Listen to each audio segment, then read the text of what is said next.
O'zbekistonda dam olish kunlari harorat 25 daraja ko'tariladi. Assalomu alaykum aziz muxlis. Agarda bizning kanalimizda mehmon bo'lsangiz, bizga obuna bo'lishni hamda videolarimiz ostida bir dona like tugmasini bosib qo'yishni unutmang. O'zbekistonda 15-16 mart kunlari iliq va quruq ob-havo saqlanib turadi, deb xabar bermoqda O'zgidromet. Havo harorati asosan kechalari 4-9 daraja iliq, kunduz kunlari esa 17-22 daraja iliq. Janubda va cho'l hududlarda 25 daraja iliq bo'ladi. Respublikaning tog'li hududlari ba'zi joylarda 15 mart kuni yomg'ir yog'ishi mumkin. 16 mart kuni yog'ingarchilik kutilmaydi.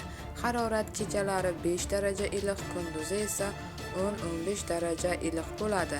Toshkentda dam olish kunlari havo kam bulutli bo'ladi, yog'ingarchilik kutilmaydi. Harorat kechalari 7-9 daraja iliq, kunduz kunlari esa 19-22 daraja iliq bo'ladi. Bu xabarni barcha yaqinlarimizga jo'natib qo'yamiz hamda videomiz ostida bir dona like tugmasini bosishni unutmaymiz.